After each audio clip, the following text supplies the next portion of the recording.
সুপ্ৰভাত সকলোলৈকে।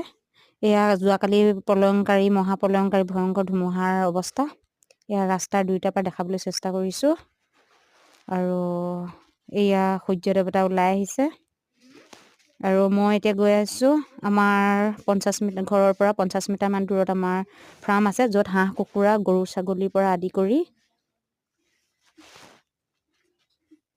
সকলোবিলাকেই আছে।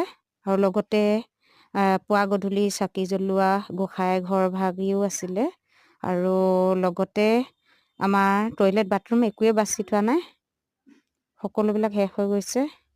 গছ গছনি এয়া দেখিছেনে, ই আমাৰ দেউতা ওলাই আহিছে। আৰু এয়া দেখিছে জেৰুৱা জপনা একোৱে কৰি থোৱা নাই।